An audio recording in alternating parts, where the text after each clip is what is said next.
Secretary, I'd like to ask you about the Russia-Ukraine negotiations. Can you give us tell us about the American assessment of the conditions that Russia put forward regarding the Black Sea ceasefire talks, and also the British and French foreign ministers said this morning that Putin was dragging his feet. Do you agree with that? Maybe. I mean, he might be. We don't know yet. We're going to find out fairly soon. I mean, look, here's what the president wanted to do. He wants to end this war, and he wanted to test it very early in his administration. Is it possible to end this war on terms that are acceptable, obviously, to both sides? Because you can't end a war unless both sides agree.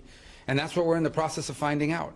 We will know soon enough, in a matter of weeks, not months, whether Russia is serious about peace or not. I hope they are. It would be good for the world if that war ended. But obviously we have to test that proposition. So we're working through that process. We had a visitor, Mr. Carrillo, was here this week. Had a chance to sit down with him. He met with others. He'll take some messages back, and the message is the United States needs to know whether you're serious or not about peace. Ultimately, Putin will have to make that decision. The Russian Federation will have to make that decision. I think the Ukrainians have shown a willingness to enter, for example, into a complete ceasefire to create space for negotiation.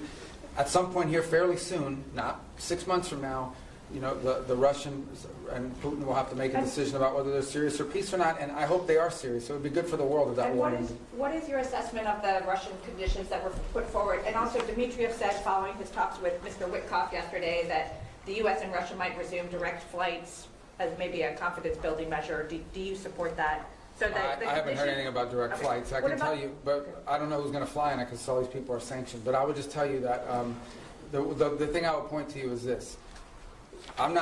We're going to wait and see. The Russians know our position in terms of wanting to end the war, and we will know from their answers very soon whether they are serious about proceeding with real peace or whether this is a delay tactic. It's a delay tactic. The president's not interested in that. If this is dragging things out, President Trump's not going to fall into the trap of endless negotiations about negotiations.